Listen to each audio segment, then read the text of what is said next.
Good morning. Welcome to the emergency meeting of the Jefferson County Board of Education on Wednesday, January 20th at 8 a.m.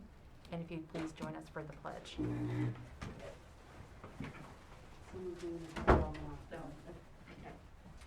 I pledge allegiance to the flag of the United States of America and to the republic for which it stands, one nation, under God, indivisible, with liberty and justice for all.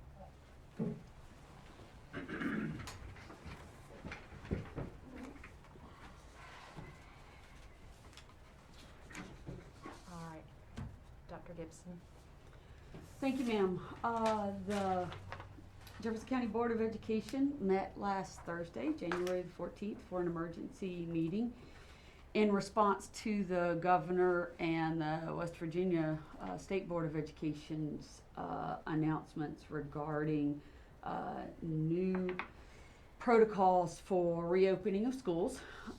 At that time, the staff proposed a plan for reentry, which was reviewed by the board along with information from the Jefferson County Health Department and the State Department.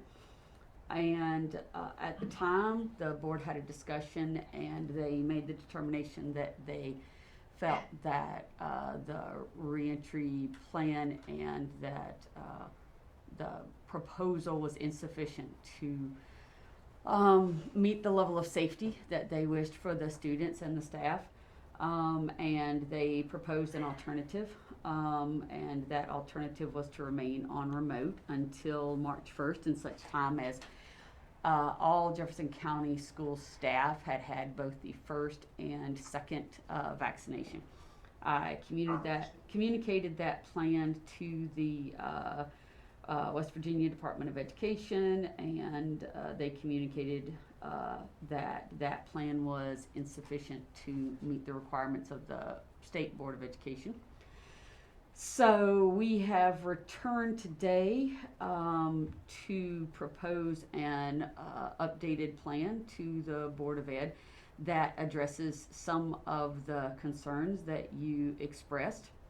And I can also convey to the board what potential sanctions are within the power and purview of the West Virginia Board of Education should the plan not meet their requirements. So first and foremost, what I want to do is to share my screen with everyone who is viewing this remotely, which we greatly appreciate. Primarily I want to outline what the board concerns were and our proposal to address those and our alternative reentry plan.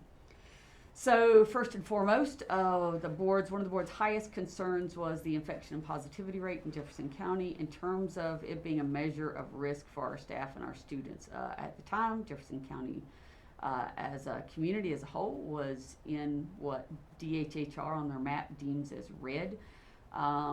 For the past 7-8 days, we've been in a steady infection rate decline as a county and entered orange status. Under the previous rules of engagement, had we been in that status in the fall prior to being ordered into remote learning by the governor's order, we would have maintained and kept schools open under the previous conditions. So that concern, at least for the moment, has reduced. We greatly thank and appreciate all the healthcare staff in the county who have been working very, very hard to address that, contact tracing, quarantining, in an attempt to keep that reduced. Last week we did receive and conveyed to the board, you guys all had copies of, Dr. Terrence Reedy, the director of the Jefferson County Health Department, which also is responsible for Berkeley and Morgan County. And he communicated several factors, both for and against reentry in his letter. But one of the things that greatly concerned the board was that the Jefferson County Health Department conveyed that they had a reduced capacity to provide contact tracing, primarily because they were also simultaneously running vaccination drives for the community, and with the status of red, they had a significantly increased caseload. In response to that, we communicated with JCHD. We already have a memorandum of understanding with them in which we provide a portion of funding through our levy for support for additional immunization, and the fact that they do community immunization. They come to our schools and out in the community to help families who don't have transportation. So we are able to allocate and increase their funding for the hiring of an additional healthcare professional that would exclusively be dedicated to Jefferson County Schools contact tracing, so that we can be assured that we have very prompt response. Once we notify them of any positive case or any suspected contact, they can conduct the contact tracing immediately, we can quarantine immediately, and we have greater control over being able to stop spread in the school. The other issue that the board cited was the percentage of Jefferson County school staff who had already received the COVID vaccine. So we gathered all of the statistics. These are directly from the VAMS system, which is the medical vaccination system that the state uses to catalog everyone who's been vaccinated, and then cross-referenced it as well with the West Virginia Department of Education's vaccination wait list. So first and foremost, let me thank Shepherdstown Pharmacy and Dr. Knott. She has done an incredible job partnering with us. We've run 2 very large vaccination clinics. We've done it quickly and cleanly. I've gotten several emails folks thanking me for not having a long wait. So to date, we have vaccinated 593 of our staff members with their first round of vaccinations. We have a total of 165 individuals remaining who have asked for the vaccine but have not yet received their first dose. That includes a significant number of people who have changed their minds, who did not sign up in the first round of vaccine back in late fall, but who have subsequently, since we returned to school in January, sent us notification that they would now like to be vaccinated. Of all of the JCS staff who've requested the vaccine, we currently only have 10 outstanding employees who are 50 plus who have requested the vaccine who have not yet received it. Everyone else is 49 or below. Our next round of the first vaccine is scheduled for next Thursday. So we should, based on DHHR and WVDE's current information, we should be able to vaccinate all remaining staff, at least their initial vaccination, by next Thursday. Following that, February 4th, first week of February, begins the first round of the second dose of the vaccine. So initial dose, second dose 28 days later.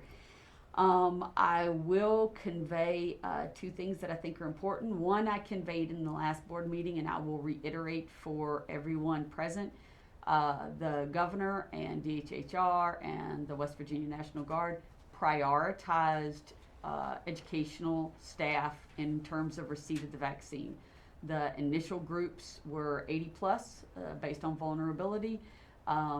Some groups of healthcare workers and emergency workers and educators, so that we could get schools back open.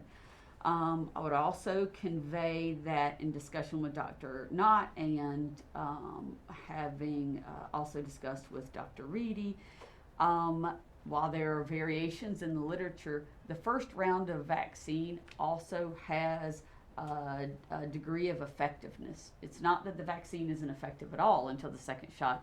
It is effective at about 60% on the first shot. It rises to 95% on the second shot. So I think that's also an important piece of information for the board to hear when they're considering safety concerns. The board also heard concerns about the lunch period during which students are unmasked.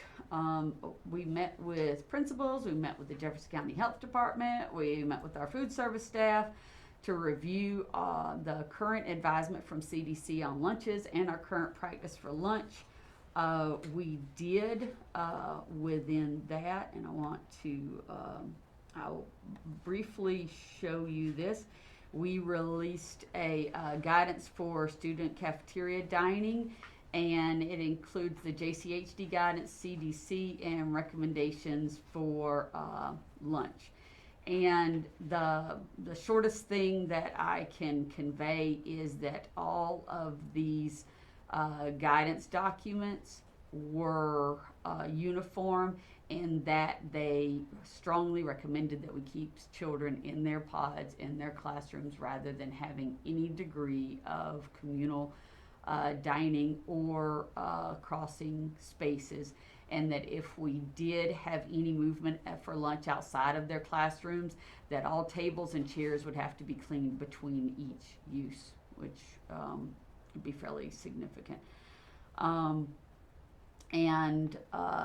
Conveyed that teachers should maintain all of the mitigation measures that we have in place right now, which is remaining masked at times when students are eating and maintaining at least the 6 feet of social distancing, and that students return to their mask wearing when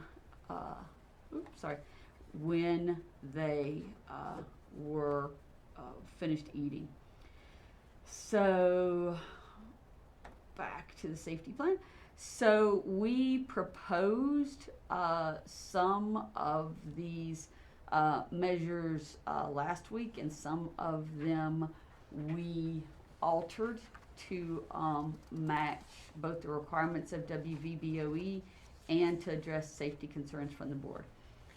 So we revised our safety protocols that are in the JCS Pandemic Safe Schools Operations Plan. We made a commitment last week, and we still have a commitment to publicly publish a weekly update for cases. One of the things that we think is pretty important during this process is transparency. We've heard from a number of folks, and understandably so, that they have concerns regarding the, I'll say, legitimacy perhaps of the measurements from DHHR. The map, the colors have changed, the ranges have changed, and so there's not an enormous amount of trust necessarily when we convey what the ranges are for what's considered safe. So we created 2 tables, one for students and one for staff, so that we can publicly share each week what every single school has in terms of both infection rate and quarantine. And I believe Miss White, I believe that you're on, and I believe that I've given you screen sharing ability so that you can place that chart. Good morning, Dr. Gibson. Mine still says disabled for a screen share. So sorry. That's okay. Sean, can you, since I've made you the co-host, can you do screen sharing with Ms. White? My apologies. We're trying to run a few different things right now.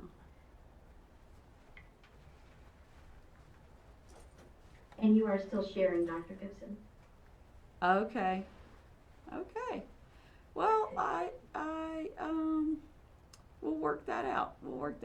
How about when I get that worked out, I will, if I stop share, can you then come in? Hold on. No. There you go. I've got you. Okay, good. This is what school is like for our children, too. Thank you, sir. That's why we're trying to get kids back in school. I appreciate you holding the comments back. There you go, Dr. Gibson. We have now shared the screen. Thank you very much.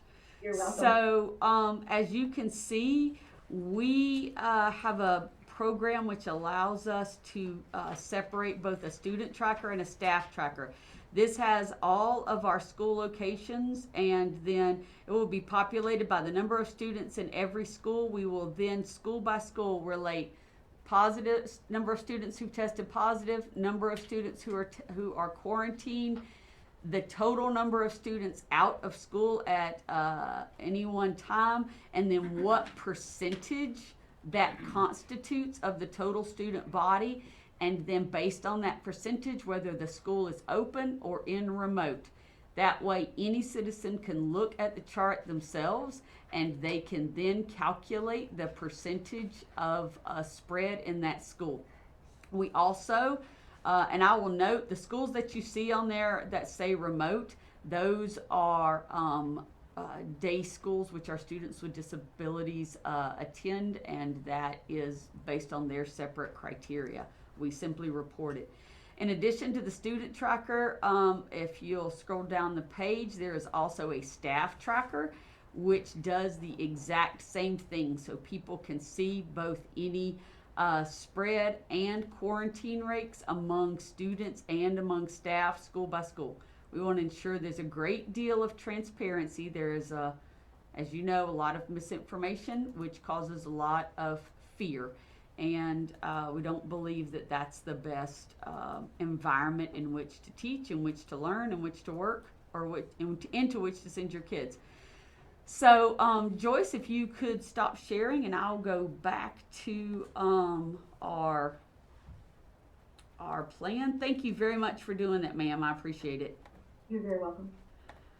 Okay, so in addition, we want to make sure that from that chart, everyone understands we retain the ability and, quite frankly, the responsibility to close any class or any school that exceeds the threshold.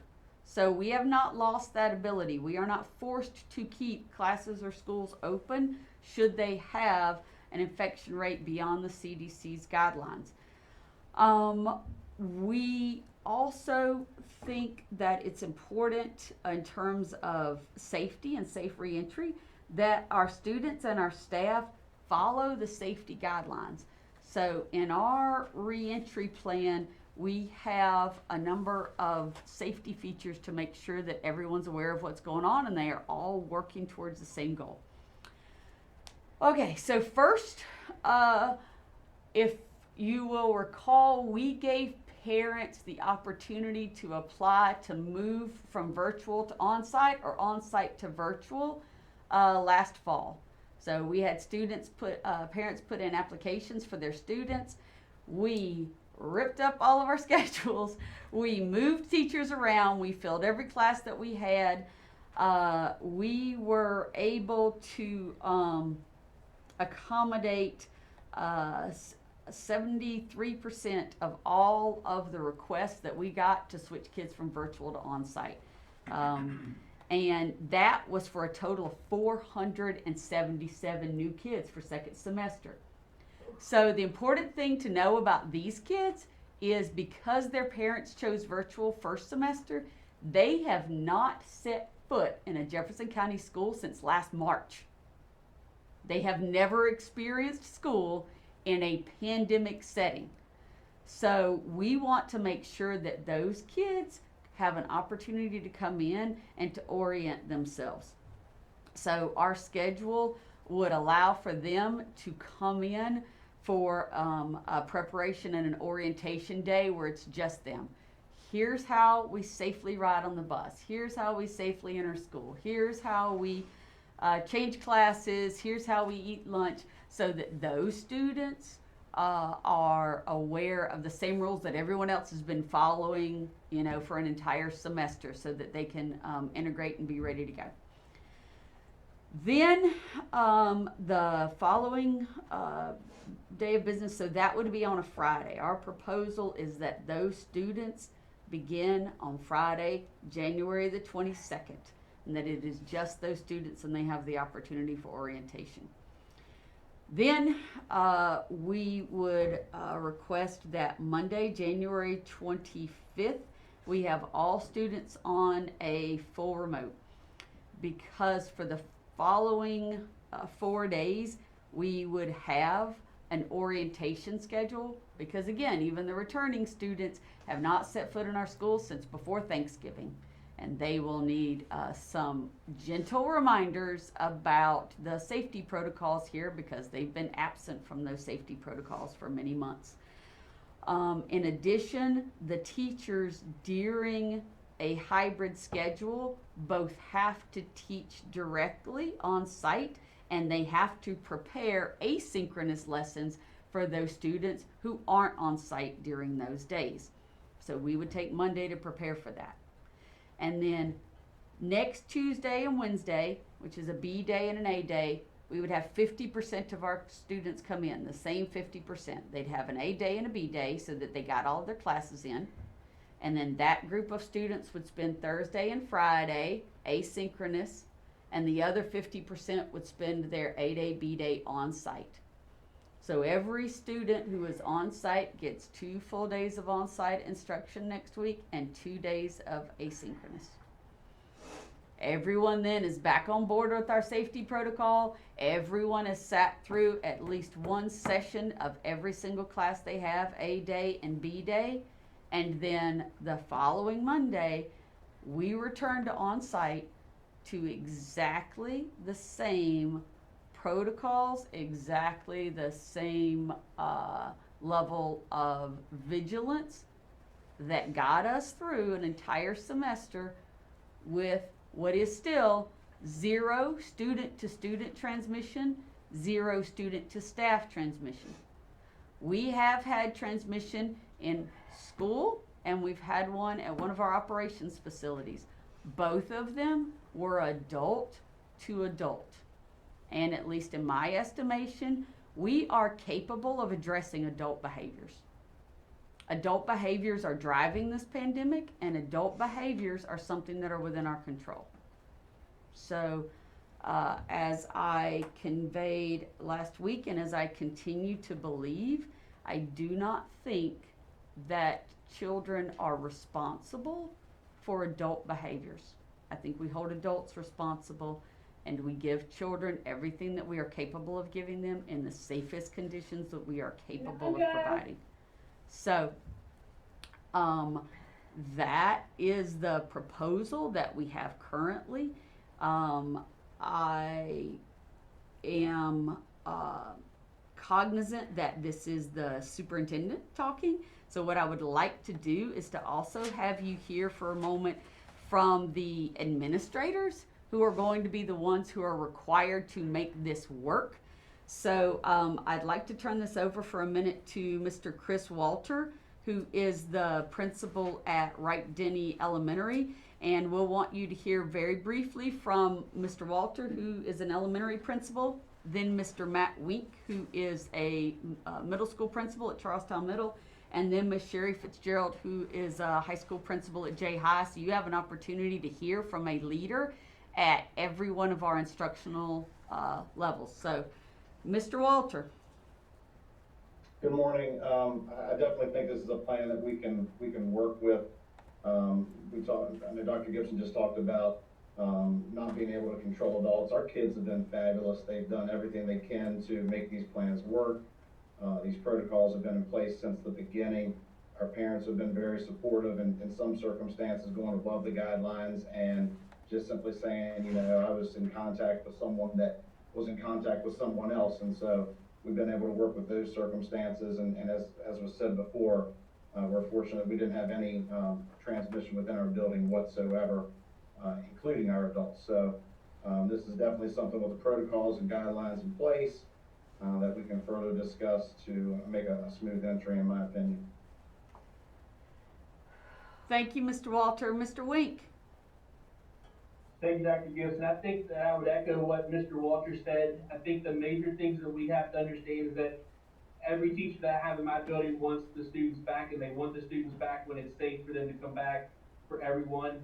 I think that the other thing that we need to look at is that the longer that we continue to look at something where we do a hybrid model with the teachers expected to teach in person as well as the home, that's going to be detrimental for everyone. I believe that our teachers are gonna make it work, our students are gonna make it work, they're very resilient individuals, and we can make this happen. We just need to ensure that, the last thing I would plead with is that we do ensure that the instructional minutes that we're running are gonna be counted so that we don't extend our time with students or adults any longer than it has to be, and taking time away that we promised them as being either summer or spring break. Thank you, Mr. Wink. Ms. Fitzgerald? Good morning, everyone. Thank you for the opportunity to participate here. Jefferson High School, we're prepared to bring our students back in as soon as we're cleared to do so. We appreciate the notion of being able to bring our kids who are going to be in the building for the first time in ahead of time. We do need our staff on board for that, so we need some considerations for the telework agreements that are in force. So if we're bringing kids back in the building, we need our staff back in the building as well. I'm greatly appreciative of the system for the school by school metrics, so that infection rates among students and staff and quarantine status for students and staff are considered for our ability to operate in person. So again, we appreciate your support and look forward to having kids back in our building. Thank you very much, ma'am. So, a couple of quick additional pieces of information. You heard Mr. Wink regarding instructional minutes. So, I will convey that the West Virginia Board of Education has the authority to determine what constitutes instructional minutes, what constitutes the necessary instructional minutes for credit. And they have the authority to determine what does not count. And at this point, they have conveyed that on-site instruction during a school week is deemed sufficient for instructional minutes, which would convey that should you have no on-site instruction, they have the authority to determine that that week does not count for instructional minutes, which means that we would have to extend the school year.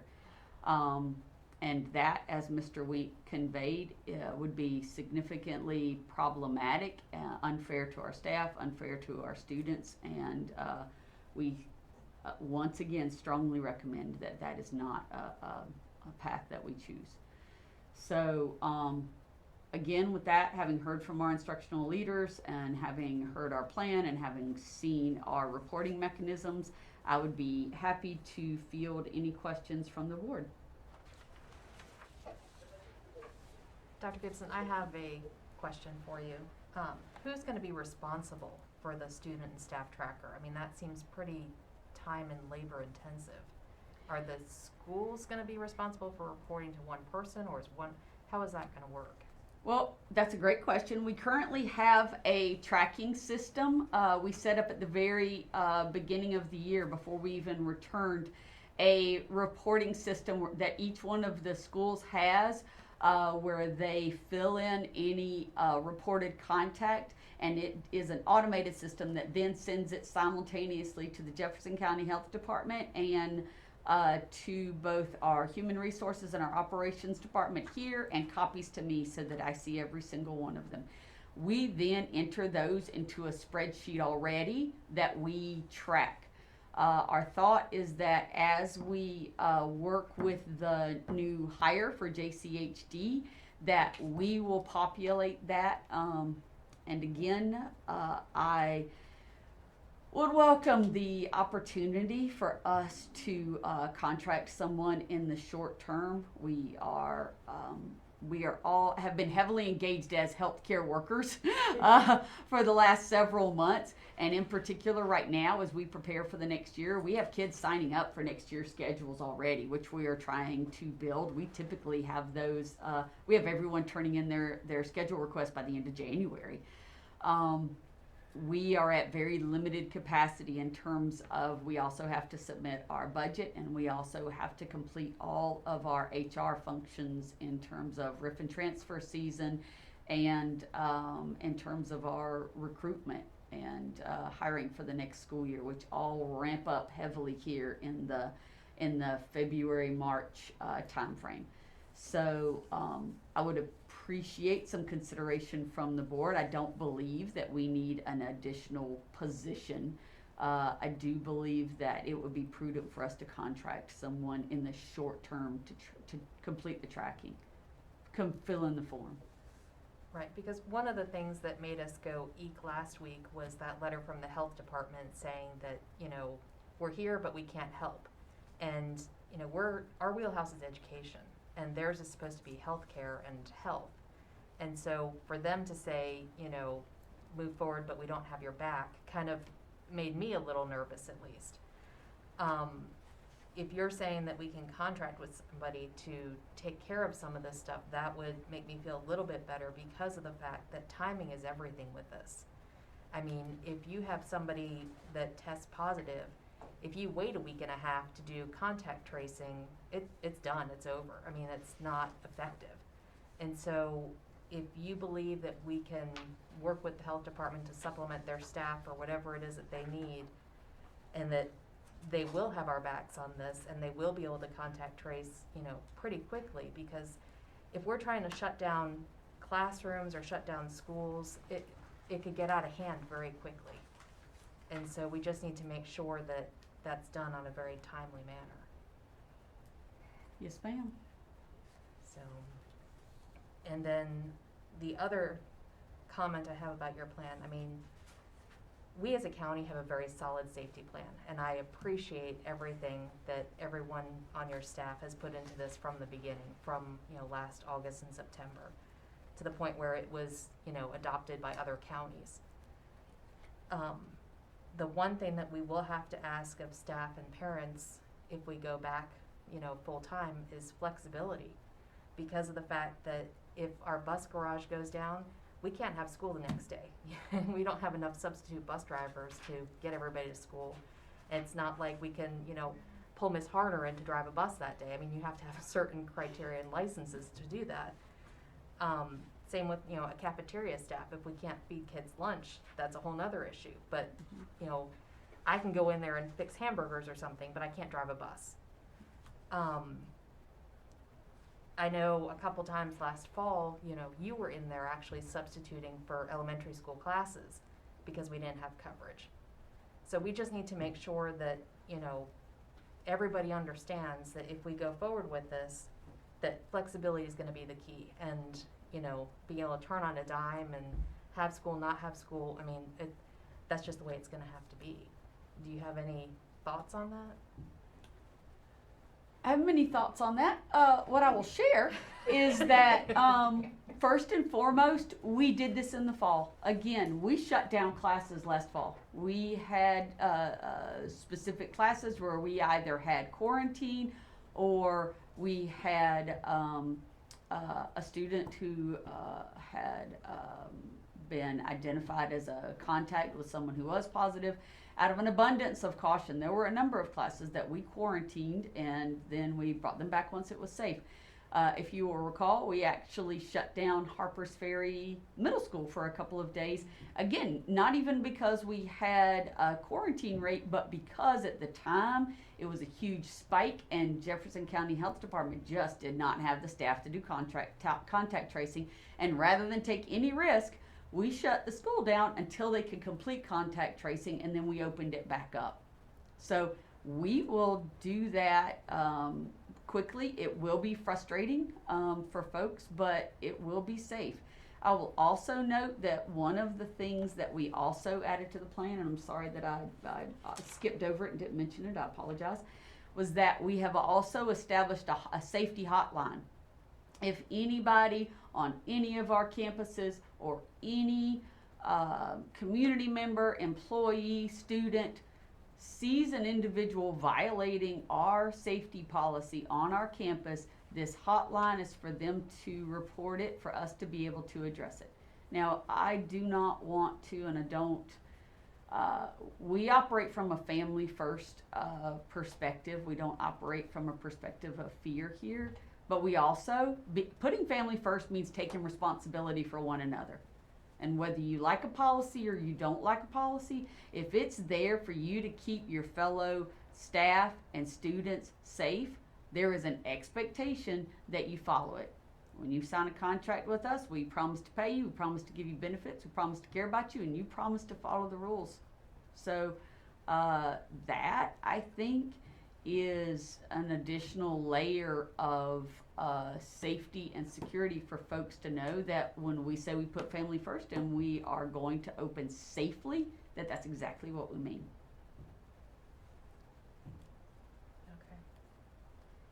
And then, as far as the state's plan, elementary and middle school are in school all the time, whether the map looks fall colors or Valentine's Day colors, correct?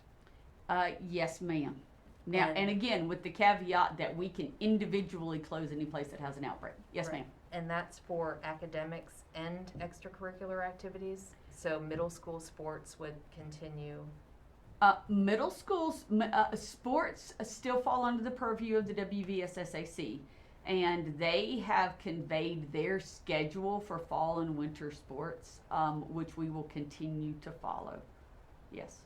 Okay. And high school is based on a stop and go. Either it's red and it's virtual, or it's not red and it's in person.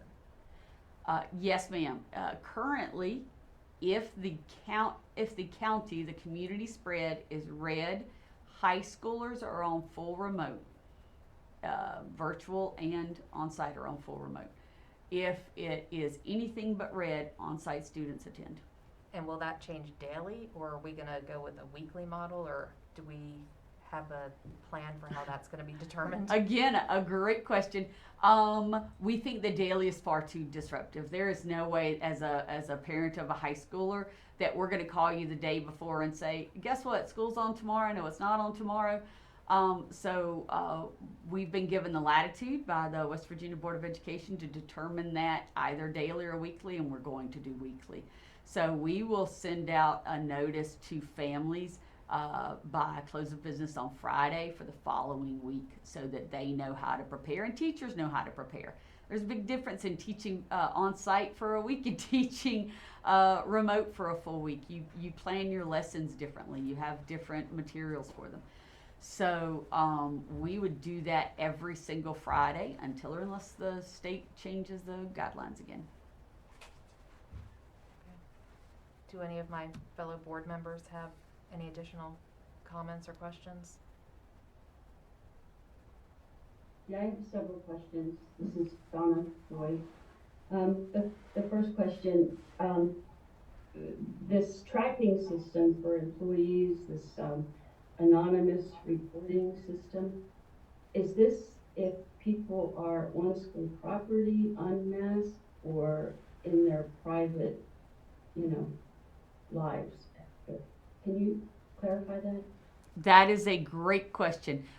It is on our campus. This is if you are in a hallway and you see one of your peers unmasked at a point where they're supposed to be masked in the hallway, if you don't feel comfortable, I would hope and I believe the vast majority of our staff have a good relationship and we'll simply go up there and say, hey, did you forget your mask? Or, hey, can you put that on for me so that we all stay safe?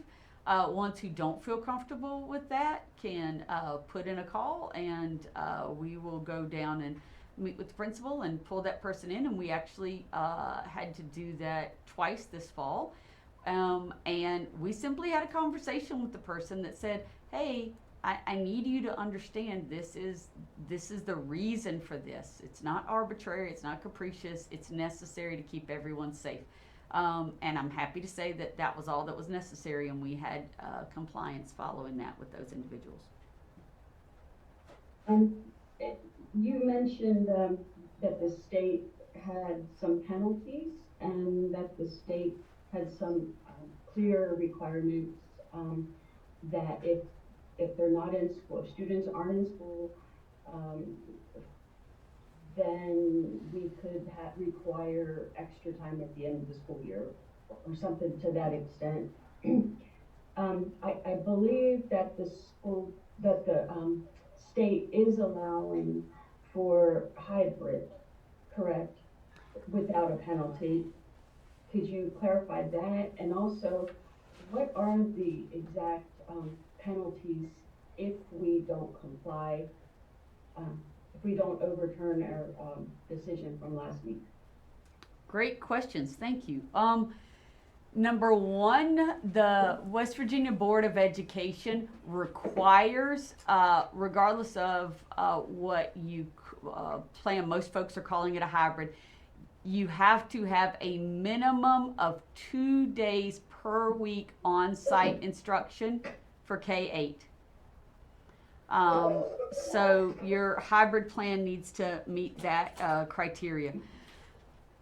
In terms of the sanctions that the West Virginia Board of Education legally have the authority to place, one of those, as we stated earlier, and that has been discussed at the state level, is their ability to determine instructional minutes.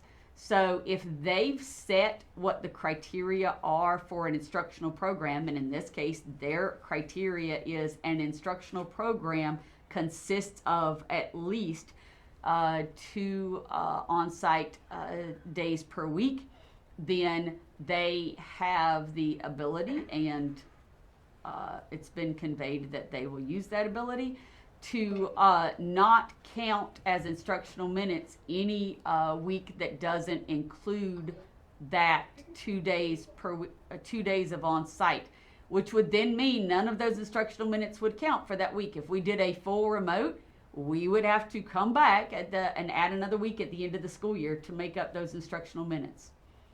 The other sanction that is within the state board's purview that I believe that they would prefer not to resort to, but they are capable of resorting to, is that they have the capacity for a county takeover, which means that they could assign the West Virginia Department of Education to a school system to make certain decisions that were previously would have been the purview of a county board of education.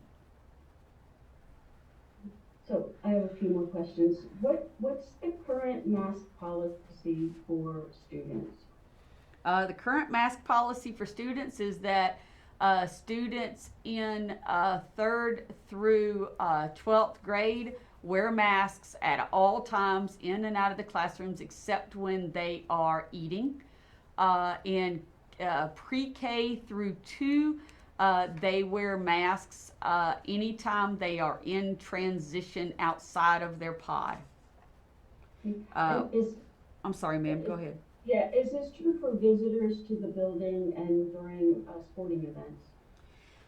Are visitors required? Number one, we do have a visitor policy that does not allow visitors in our building while we are in this pandemic phase. We have locked drop boxes at every one of our schools.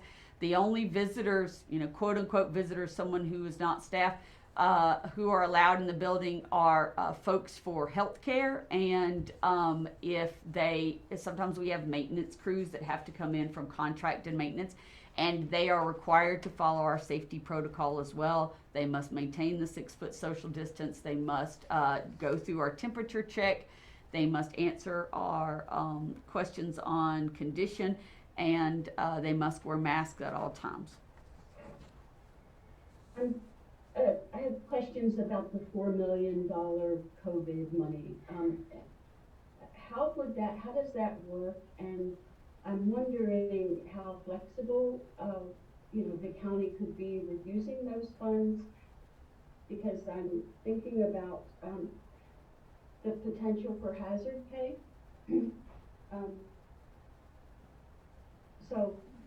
This was my concern back in October, right before the election, when the board offered bonuses to teachers, and I was afraid that we may need that money later around this time, and I'm just wondering now, is there, those people that are afraid to go back, they haven't been vaccinated, are there incentives?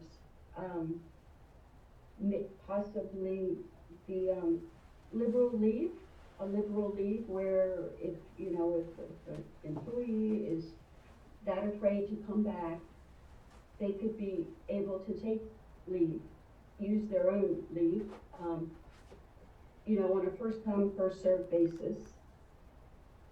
Are those possibilities? Couple different things I asked, so. Yeah, yes, ma'am. I'm taking notes, so I try to keep track of them. Let me know if I don't answer all of them. First, I have to convey that the funds that were expended in the fall were not bonuses. Those were payments to staff for the expenses that they had and the additional time they put in during the pandemic in response to the COVID. Just under $4 million in this next round of COVID CARES funding. There is flexibility within that funding. There are criteria for how you have to utilize it. However, it's been conveyed to us, we can use it on materials such as PPE. We can use it on HVAC systems for air quality. We can utilize it on hiring additional staff or on maintaining staffing levels during the population decline because of COVID. All of those have been conveyed in addition to technology, additional laptops, additional Wi-Fi points. The justification is primarily that the expenditures are in response to our continued operations during the pandemic. So this, the hazard pay or the extra stress that you may need in order to work under these conditions, would that qualify? Well, a couple of things. One more thing. This board voted at their, not the emergency meeting, but the meeting before. So the Family First COVID CARES Act, that federal funding gave every employee 10 paid days of leave should they be required to be quarantined. That ended December the 31st. And this board, as they typically do, they voted to extend the funding so that also in this semester, if anyone is quarantined, they have those 10 days of paid leave for recovery as a standard quarantine time period. So the board has already voted to ensure that our staff are not harmed financially if we're maintaining our safety protocol that we have in place. We want to incentivize people to be able to take off if they're sick or to be able to take off if they're quarantined. In terms of hazard pay, again, that is something that we could research should that be a desire of the board. However, I will convey that there are some problematic features of that. If as you outline it, that is a pay that would go to certain employees and not others, that is always an issue that would take a great deal of research and a great deal of clarity around what the criteria were. Yeah, I wasn't intending to single out just those people that are afraid of before they could get vaccinated. Oh, thank you. That's a good clarification. Thank you.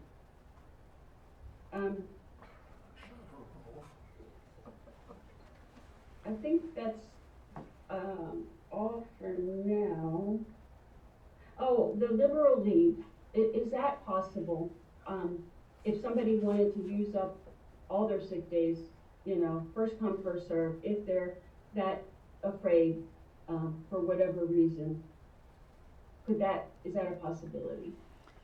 Our leave policy allows extended leave of absence applications to go before the board for a vote. Right, but we're in the middle of a pandemic, and this is supposedly the peak, and we have the more serious strains, and so there's a lot more stress. And so I'm asking about, the possibility of offering this as an option on a first come, first served basis, because I understand we wouldn't have enough subs to cover everybody. And it's only until these people could be vaccinated. And I get, go ahead. Yeah. We have been offering and having employees use leave of absences who are interested, and we do have that availability through Human Resources, so anybody who is interested in a leave of absence can reach out to Human Resources for guidance. Mr. Osborne or Miss Ogden or Mr. Cable, do you have any additional comments or thoughts or questions? No. I have a question real quick. Can you just clarify where is it gonna be available, and how are we gonna find easily the tracking system for parents and or staff to be able to watch what's going on at their individual schools? That is a great question. We have that front and center on our splash page for vaccine information, and we can place it anywhere that the public or the board feels it would be most relevant. We can put it on the front page when you first come in. We can add it as one of our radio buttons that says, of COVID tracker map, click here. So I think to be able to put it on the front page, front and center, and to put a link on the individual schools' websites, if that's possible. I'm not that computer tech savvy, so I don't know what the logistics would be, but a lot of parents just go to their own school's website, so for them to be able to click it and go to the main page to see what they're looking for, or if it somehow can be embedded on each page, I think that would be more of a logistical nightmare, because it's ever changing, but. No, we're capable of doing that, ma'am. Yes, ma'am. Okay, thanks, Hans. My second question is gonna be, to speak to the map and the high school. So what is the benefit, or, I mean, obviously I know that they're closer in age to adults, and that's, more easily spread, more cases in the higher level grade. But if we are having to follow those directions or face punitive damages, and we don't have the local control, but we do have the local control, and they can't quite figure that out yet, what is the benefit of then taking a student at the high school level who, in my opinion, is when they need instruction in the school, if they're not capable of it virtually, taking them out because it is read on, a day, and then they're gonna miss a whole week of school. I mean, I know the logistical nightmare of trying to communicate with parents is not an easy one, and I'm hopeful that because we've been orange this week and we're gonna stay orange and we can stay in school, that we don't miss a whole week of school. But I'm confused as to how that is beneficial. If we can kind of speak to that, or where's that coming from? That's a good question. We, in terms of our capability to convey that information and for teachers to prepare, again, day by day of whether you're going to get up and physically go to school or whether you're going to be on virtual that day, and your teacher either has to prepare a live lesson or they have to prepare a virtual lesson, is, I think would result in both much higher teacher stress and much lower quality of instruction. Also, we have heard from parents their frustration at the frequency of changes, and that's only changes every couple of weeks, not every single day. The most that I could say is that if we have the capability, we could also do a midweek and do an end of week. We have, it's easy enough to look at the map and call everybody. We have an automated calling system. We can look at the map and say, hey, it's orange today, come to school tomorrow. Hey, it's red today, don't come to school tomorrow. I think the daily disruption and uncertainty of that is a heavy burden and frustration for folks that could be alleviated if we had more lead time for preparation. But again, I defer to this board. We could try the week to week, and if it turns out not to be sufficient, or you want to change it, you have that capability.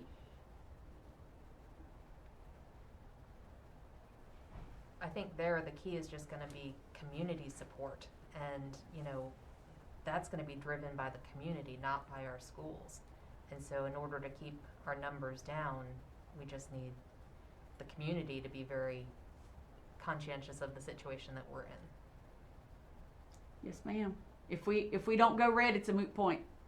So yeah. But And I'm sorry. My last question then would be, if we have, so we're doing, I think I saw on the policy, there was a piece about there's, 400 plus students, almost 500 that want to come back in. We do have a small percentage that our classes are full, so we cannot allow them back in. We don't have room to put them in there. If we have some parents that choose, I'm not comfortable at all because of the new variant, because of this, because of whatever the case may be, I don't know what their choices are, and they decide they want remote still, understanding that this is not I choose this day to do this and this day to do that. If you choose it, you're done. Because you can't run a school system that way. So if they chose to come out, do we have the option of the kids that are failing get first priority and those kids get pulled in, even though they were not offered that originally? You guys are good at multi-part questions. So first, the 477 that we were referring to did get approved for on-site because we had space for them. That was 73% of all of the people who asked. So I believe your question is, if we have someone who is currently on site and they wish to pull their children off site and remain virtual, as you state, for the remainder of the school year, we have a very limited number of slots in virtual. So I will convey, because I think sometimes there's some confusion out in the public, that virtual is just this space out in the internet. And we can put unlimited students out into that space because they're not physically sitting in a school. The reality is, every one of those virtual students has a teacher. Jefferson County's model, unlike many other counties, was not to put these kids on a program for them to work through it by themselves with their parents. They are sitting in a classroom, talking to a live teacher, getting instruction and getting work and getting feedback. So we have class size limits in virtual as well. The board voted earlier this year to pay teachers who were over their class size limits. We've got people teaching 30 kids in virtual, okay? So if someone wants to move to virtual for the remainder of the year because they have a concern for safety, they can apply to us. We will have places where we will have openings in virtual, and we will have places where we won't have openings at your school, but perhaps we can put you in a virtual class with another school of children. We can take those applications on a case-by-case basis. I will say, however, we had those requests for switching back and forth last time. We were able to accommodate a higher percentage of families who wanted to move from on-site to virtual for second semester because there were far fewer of them. I think it was a little over 80% that we were able to accommodate, but not all of those at the time because we did not have a virtual class that had a space in it. So Thank you for recognizing the limitations as we're on the 5th or 6th iteration of ripping up classrooms and schedules and transportation routes and redoing them over and over and over again. I appreciate choice, but I think that also has to be balanced with our ability to deliver a decent educational program.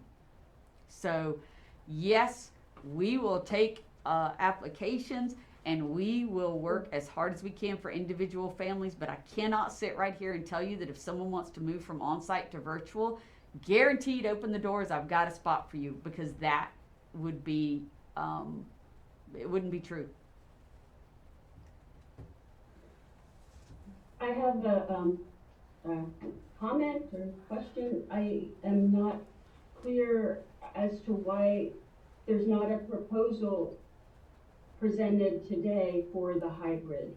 I understand there are some concerns with the hybrid model. I just feel that, you know, either plan allows for full online for the next week. That would leave only 5 weeks till March 1st. In 5 weeks, we could have the hybrid, and that would give everybody that wanted the vaccine the chance to get the vaccine. I read, I think at least 200 emails from parents over the past few days, and the general theme, aside from wanting their students back in school, was that their child misses the socialization. This, using the hybrid model would allow for socialization. It would ease the students back in. It would allow for smaller classes. This is the peak time for the virus. This is the, what the CDC claims is the worst time. And we're so close to getting our employees vaccinated. It seems like a fair compromise, when, you know, we're instead of just going from one extreme to the other, all online, back to, you know, 5 days face to face. This would be a fair, reasonable compromise. Do you have comments about that?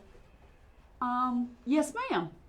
Again, I see from a an outside perspective how that could seem like an attractive option, because it, in an attempt to satisfy a community that's split on a whole host of things. The issue with the hybrid is that right now we're split into 2 separate school systems. We have a virtual school, and we have teachers assigned to teach virtual classes and full virtual classes. We have on-site teachers who are assigned to teach kids on site. Now, right now, they're teaching full remote. They're teaching everybody remotely because it's a requirement. They're out. When we have kids come back on site, when we do 50-50, all of a sudden we're running 3 school systems, and the on-site teachers, because they're teaching on only half the kids those 2 days, either they have to upload work for the other 50% of the kids for those 2 days, and they get no synchronous feedback, or they're teaching virtual and on-site at the same time every day, every single day, all day. And we have heard clearly from our teachers, this is not the model that we have right now. They would again, so starting with students, number one, they would get 2 days of on-site instruction, and they would get 2 days of, here's your work, good luck, I'll be on-site teaching class. Or teachers have to prepare that. They have to prepare lessons for the on-site kids, prepare manipulatives for the on-site kids, and then they have to prepare materials for the off-site kids to do on the days when they're teaching on-site. It is an enormous burden, and it would result in a greatly reduced quality of education for these students. And we've heard from teachers on both sides. We've heard from teachers who say, yes, do the hybrid. We've heard from teachers who say the hybrid is overwhelming and I won't be able to give my kids a quality education. in terms of safety concerns. If my kids are here, and I'm good to go. I don't think that you're going to find the perfect system that's going to satisfy everyone, but of those two choices, the choice to have kids back in our regular schedule is best for kids. We can keep staff safe, and it results in a higher quality of education. What about parents? Don't we have a say? I keep hearing no, teachers and ma'am. teachers, and Unfortunately, there's no public comment during the special meeting today, but you're more than welcome to email us to give us input. That would be more than welcome. I've emailed. All right, Mr. Osborne, did you have any comments or questions? No, not really, but I'm still concerned about the safety of our staff and bringing them back before they have both shots. I guess this is the best alternative if we can get our full staff vaccinated once. The flexibility that our state speaks of doesn't seem to be too flexible at times, and I think that's where we're stuck at this time. That's a great point, Mr. Osborne. I would also point out that because of the timing of the second round, we will have the second round of shots for the first group, the very first week the kids are back full on site, and the second round of shots for the second group, which then would cover 500. Our second week in to this new schedule with kids full back on site, we would have 500 and however many ones that was 593 of our staff would have had their second shot by the second week of on-site 5-day a week.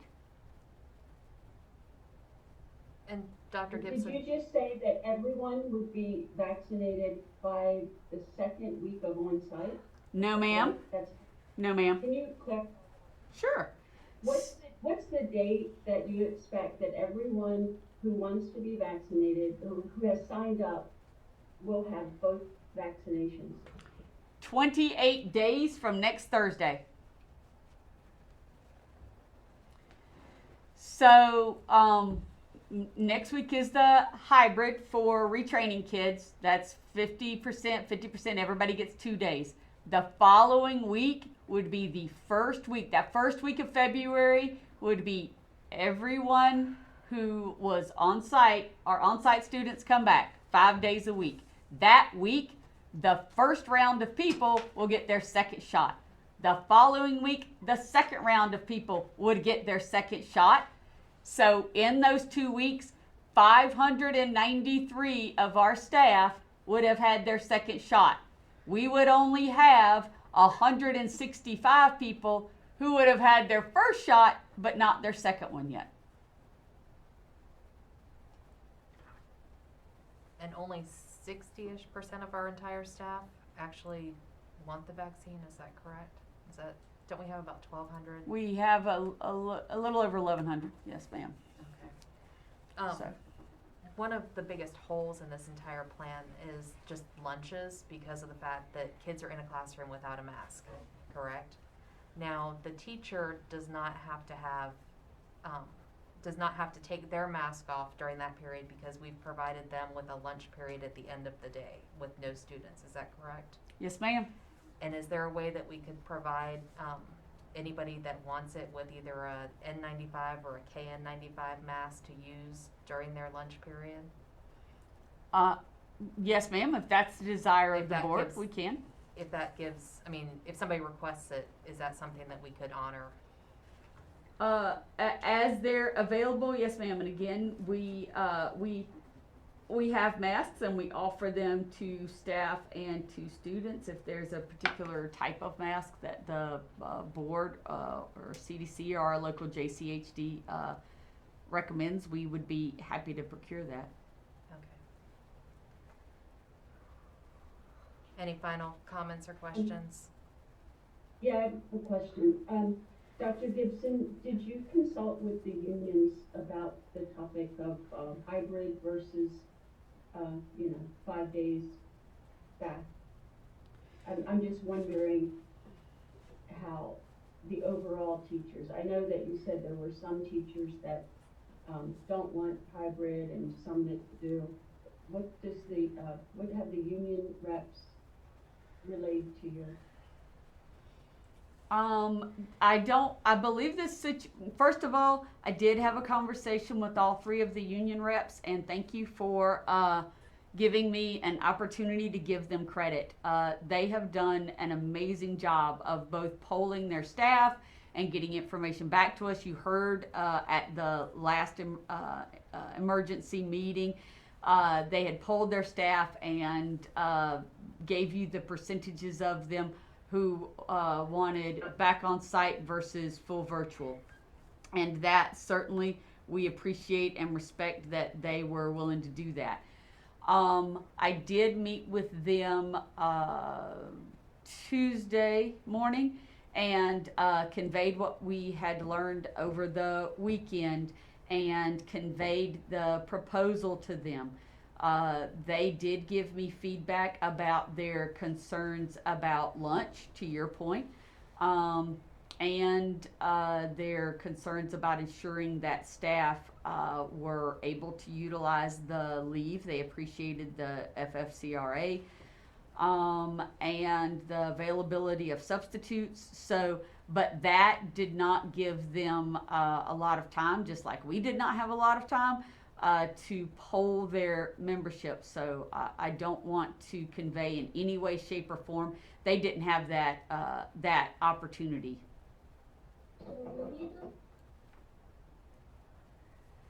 Dr. Gibson, if I may add something. Yes, sir.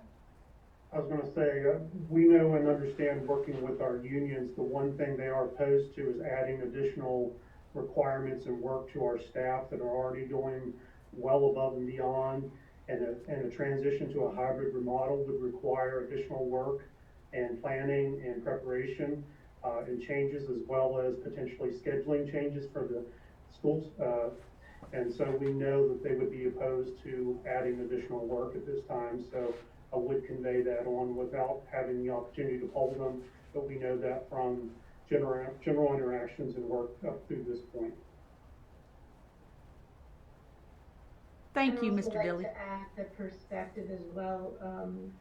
I think that it should be added that if I have the benefit of working from home, so if my child's home 5 days, or they're home one day, or they're home the next day, or they're home these 2 days, and then they're in school these 2 days, I can do that. With full remote, you're able to make what accommodations you need to make. This is how it's going to be, and then the child, is where they're supposed to be, or, a parent or a family member's coming in, a babysitter's coming in, whatever the case may be, but you have to make those accommodations. But then as you move into a hybrid model where some days they're in and some days they're out, not only are we going to task staff to have to come up now with another change at the end of the school year, but we're also then going to have to ask parents and the community to come up with another change that, by next week we'll have you a schedule, because it would take us a week to get that planned, even for busing. How we pick it up, who and what day, and because it would be yet a whole nother model. And then as a parent, I'm gonna find out, hopefully by the weekend, but maybe not until Monday or Tuesday, my kid's gonna be there, Monday, Tuesday, they'll be out Wednesday, Thursday, and then off on Fridays, but yet I don't have care. I only have care on Monday, Tuesdays. My older sibling at the high school has a different last name, and they're on a different day, but they're my child care. So if you take my older kid to school on this day, who's gonna watch my kid this day? I just think then I think you're exposing the family and the children to even more people, because there's no consistency, because they're gonna scramble and get whoever they can to help them teach their child, because they have to go to work. A lot of companies are pulling their people back in, they're not home. So I think the exposure and the contact tracing with that option is way more intensive than either they're in school, we're controlling the environment, or they're out of school and the families are controlling the environment. And I don't think that the in-between is an option. I do have several friends who work in upstate New York who are teachers, and I can tell you they're exhausted into tears most days. They cannot handle it. It is way overwhelming. They hate it, and it has not lessened their cases at all by doing a hybrid, because the custodians clean well. I mean, we bought and invested in the extra machines. Cleaning it an extra day for deep cleaning is not any different than what our custodians are working their butts off, and staff, with doing extra things every day to get it clean. I just don't think that's a fair option for the community as a whole, including staff. That's just my personal opinion. And I agree with Mark. I'm frankly ticked off that we don't get the option. Do parents get an option? Okay, so I think we've attempted to cover everything that we can cover, and I know we have several hundred people on this call that probably need to get to doing things that they need to do, like teach or attend class. Dr. Gibson, let me make sure I understand this clearly, just so that I have the dates down correctly. What you're proposing is that on this Friday, January 22nd, the new student orientation for students that have not been in building so far this year attend school. Is that correct? Yes, ma'am.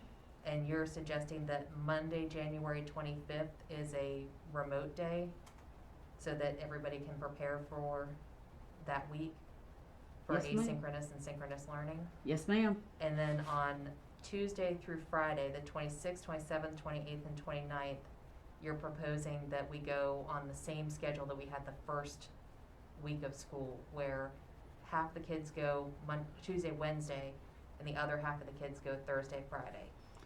The first week of school this year, the beginning of this The year, we beginning did of the year. 25, 25, 25. But now we're doing 50 Tuesday, Wednesday, so they get in an A day and a B day, so they get all of their classes, and then 50 Thursday, Friday, which is an A day, B day, so that they get in all of their classes. And when you say all of their classes, that's really pertaining to middle school and high school. because Middle they school and have high school, A day yes, and B ma'am. day. Elementary, they have all day, every day. Yes, ma'am. Thank you for clarifying. Okay, so Tuesday and Wednesday, it's group 1, and that's A and B, and then Thursday and Friday, it's group 2.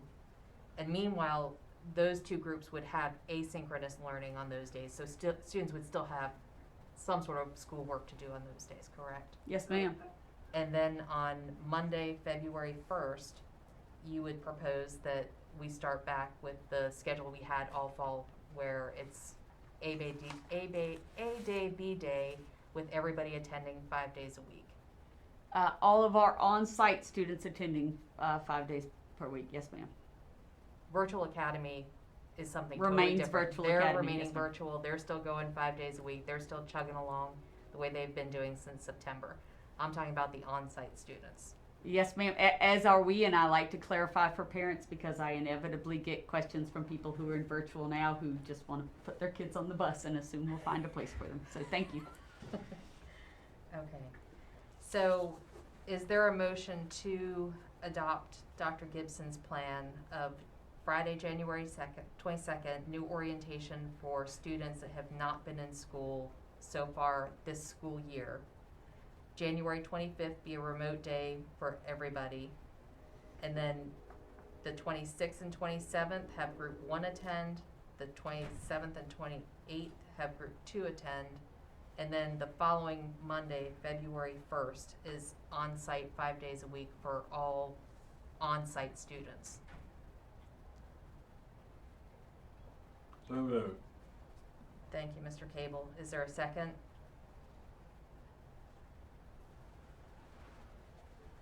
Second.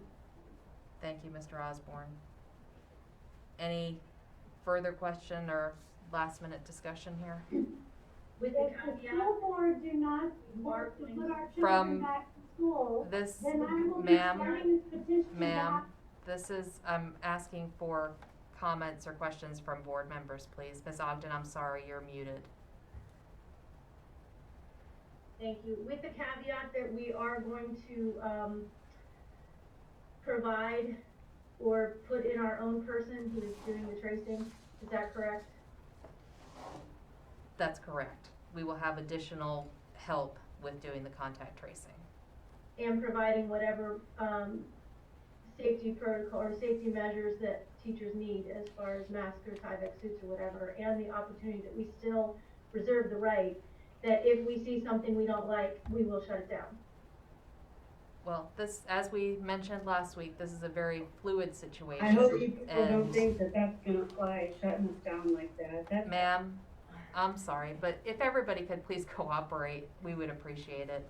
Ms. Ogden, as we mentioned last week in our meeting, you know, it's a pandemic. We've never dealt with this before. This is a very fluid situation, and, you know, we don't know what tomorrow's gonna bring. Hopefully tomorrow brings green status and everybody's, you know, well. I don't know what tomorrow's gonna bring, but, you know, if it's something that we have to come back and revisit, we'll have to come back and revisit, but this is the best we've got for today.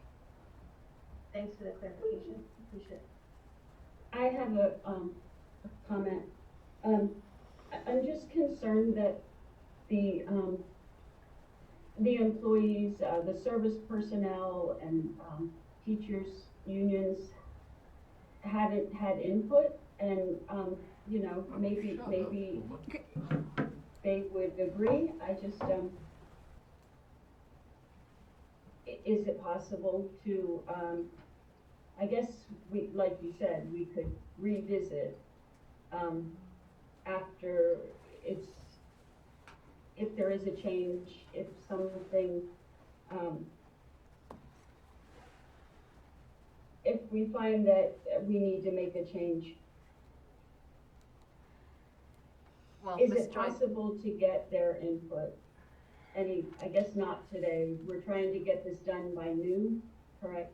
I can't, I can only see Ms. Ogden, so, anyway, do you understand my concern? I think we all have concerns. You know, I think we all have concerns about a lot of different things. We all have different risk tolerances on a lot of different things. And we're at the point where the state is telling us that this is what we must do. So at this point, this is what we must try. And, you know, we'll try it. We'll see if it works. If it works, beautiful. That's a great thing. I mean, we all want kids back to school. We get it. That's the best place they learn. I mean, you know, I've always said, you know, I love my children. I want to continue to love them, and that is why I send them to school during the day. I mean, school is a very good thing for all children, and we just have to be very conscientious of the situation that we're putting children, we're putting staff, and we just have to do the best that we can and come up with the best safety plan. And I believe, you know, at this point, we do have it. Now, can it be tweaked down the road? Is there something, once we're in school, we find out that, you know, it works best if, you know, kids sit backwards on the bus? Or, I mean, I don't know what that tweak might be. But, you know, certainly I think this board and this administration would be open to suggestions as we're going along once we're back into this. You know, we all had the hair on the back of our neck standing up when we went back into school in the fall time because we were all concerned about safety. But, you know, our staff and our families and our students, we made it work. It did function. It did function well.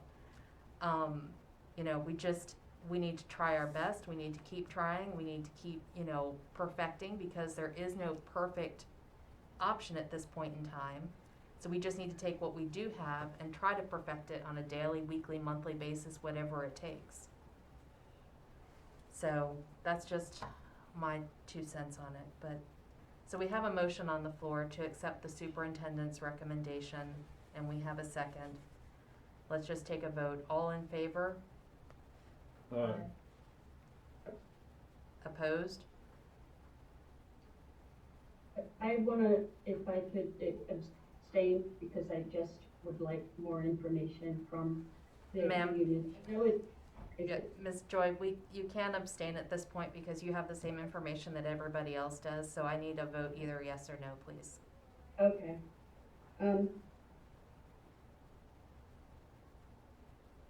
Well, I would vote no.